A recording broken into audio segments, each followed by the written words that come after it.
Sections 6.3 to 6.5 in our textbook are basically part of a unified theme that I'm going to call How Samples Stack Up. So I will lump these together into one lecture.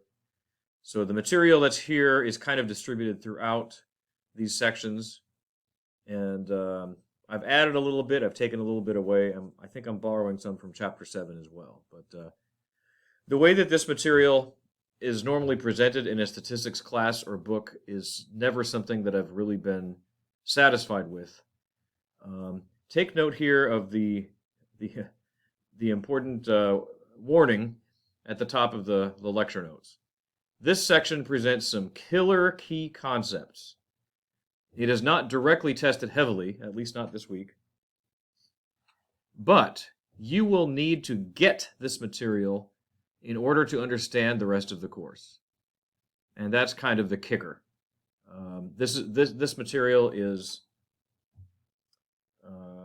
basically lining us up and getting us ready for everything that we do for the next few weeks, for the latter half of the course, really. But it is a real conceptual hurdle. And unfortunately, it's one of those things that I think a lot of students just really never get it. And if you don't, the rest of the class is going to feel like random numbers and letters to you. So I'm going to ask you to please make sure you give this lecture your clear, undivided attention. Replay it if you have to. Ask me questions about it if you have to. You absolutely must understand the concepts this week to survive the rest of the class. So I think I've impressed that upon you.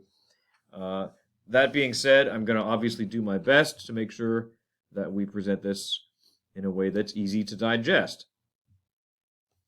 Okay, so I want to start out with some really important terminology and notation related to samples and populations. I've given you a table in your illustrations and examples handout this week. I strongly recommend printing this table and keeping it in front of you until you have it memorized. Try your best to memorize it. So what we're looking at here is a table of variable names. The statistics class is going to be using some formulas, and we need to be clear about exactly which variables we have and which variables we need, and because that'll tell us which formulas to use.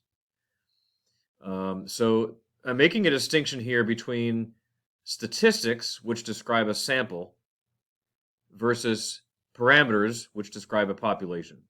We've introduced ourselves to these terms already.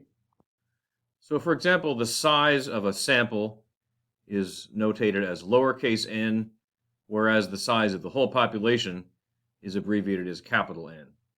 We'll see that we're going to use the sample size a lot more often because the population size doesn't really matter a whole lot. But that's the difference between those letters. Mean is one of the main statistics or parameters we will discuss in this course, and we already have been. The mean of a sample is abbreviated as X bar, whereas the mean of the whole population is abbreviated with that funny Greek letter mu. So we haven't really been emphasizing the difference between those up to this point, but from here on out, it will be a very important difference. Okay, and then leading into proportions, of course, a proportion is defined as a number of successes over the total number of trials available.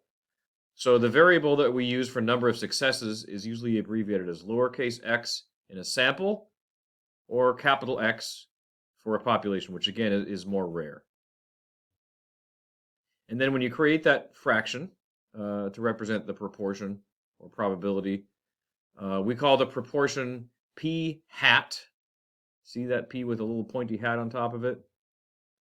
For a sample, whereas we use naked P, lowercase p, when we're describing the proportion of the whole population. Okay, standard deviation. The standard deviation that comes from a sample is abbreviated as lowercase s, whereas for the whole population, the standard deviation is abbreviated as lowercase sigma. and then the variance will just be the corresponding standard deviation squared, of course. So yes, this chart is going to be your friend. Please print it, put it in front of you, and refer to it whenever you're in doubt. Whenever you just can't quite remember, wait, what do we call that standard deviation of a population again? Come here and check. And I hope that through continued use, you'll just gradually memorize this table. All right, the next key concept is called sampling error, and the concept of a sampling distribution. Here's a concept that I think you'll probably understand intuitively. Most sample statistics do not exactly agree with each other or with their parent population's parameter. So, for example, we know that the average height of men worldwide is 5 feet 9 inches tall.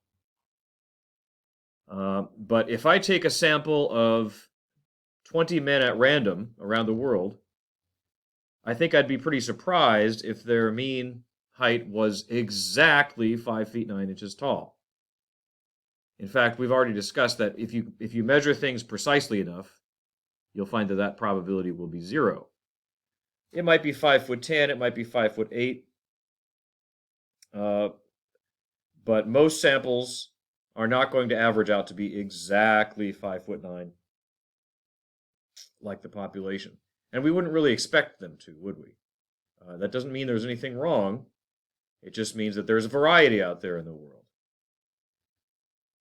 Likewise, if I took one sample over here and another sample over there, both representative of the whole world population, I think we wouldn't really be surprised or concerned to find out that those samples aren't exactly the same either.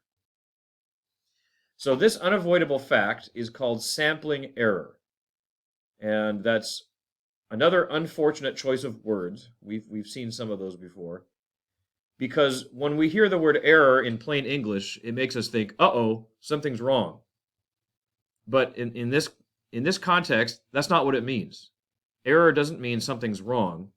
It just means that there's a difference between two samples, or between a sample and the population. So I really wish it was called sampling difference, because that would really reflect what it is. And perhaps it's called an error because when we draw a sample, we're probably going to assume that whatever average we get from the sample is really the worldwide average, because it's the best information we have, right? So if we made that assumption, we would actually be inaccurate a little bit. So that, I guess that's why it's called an error. So the difference between a sample statistic and its population's corresponding parameter is again called that sample's error. Let's take a look at some examples to flesh this out.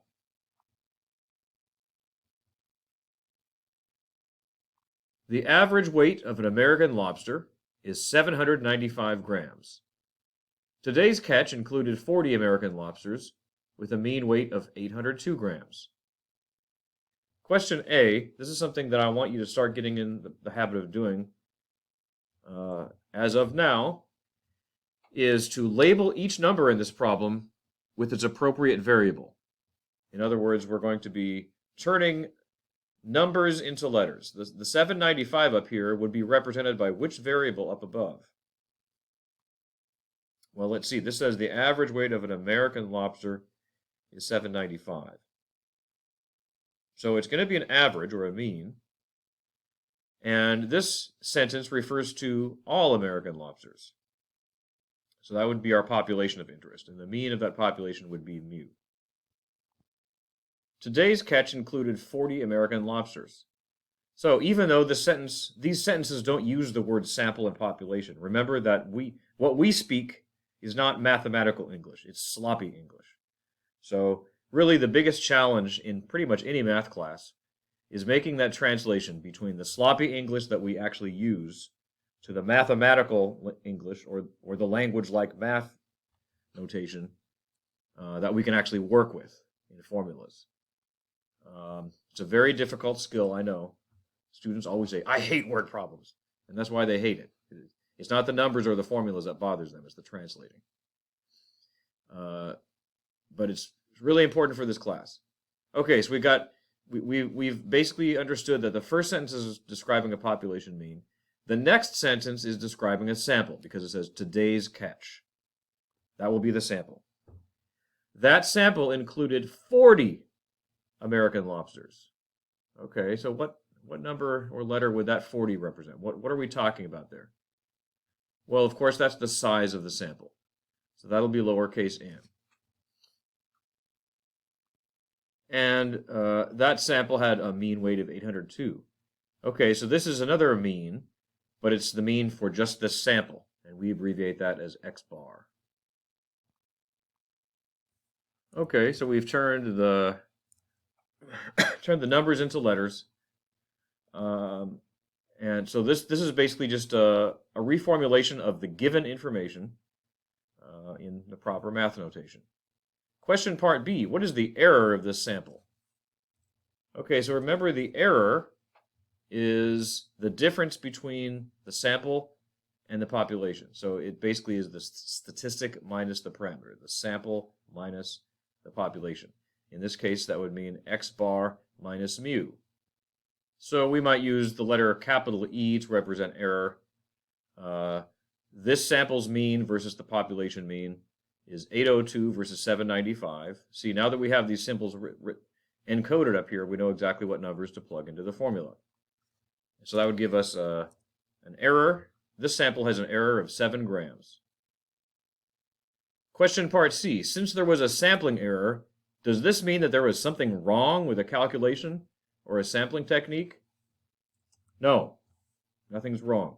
The word error is an unfortunate choice of word. I wish it was called a difference, but it's called an error.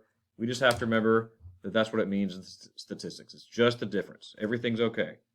Whew. Let's try another example related to proportions. And by the way, the last problem involved a mean. This problem will involve a proportion. Those are two different measurements, very different. So I want you to remember that the problems that you see in this class will be either problems about means or about proportions. It's a kind of a common beginner's error to not realize those are two different kinds of problems. So a student will start reading a problem about a proportion, and then they'll start looking for averages. And I always ask, what are you doing? What are you looking for? This problem is about proportions. Don't look for averages. Okay, so in this problem it says 84% of the women married in Albania last year assumed their husband's last name. In conducting a sociological survey, Margaret surveyed 300 Albanian women married last year and found that 240, or 80% of them, assumed their husband's last name. Question part A, label each number in this problem with its appropriate variable. Why don't you pause the video and take a shot at doing that yourself first. I want you to be making a list like this and identifying what letter each number represents. I'll give you 5 seconds and then I'll show you the answer.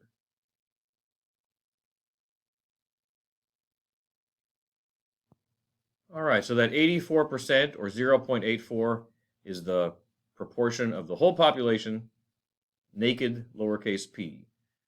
The 300 is the size of the sample, lowercase n. The 240 is the number of successes in the sample, lowercase x. And the 80% or 0.8 is the proportion of this sample, p hat. Hope you got 100% on that one. Question part B, what was the sampling error? So again, sampling error is, well, let me give you 5 seconds and you think about this, and then I'll discuss the answer. All right, so in this case, the error would be measured by the sample proportion minus the population proportion. 0.80 minus 0.84 would give us a negative 0.04. It's negative because this sample is lower than the population. And finally, question part C, what did Margaret do wrong to cause this sampling error? I hope you understand by now the answer is nothing. She didn't do anything wrong. We use the word error, but it's a funny use of the word.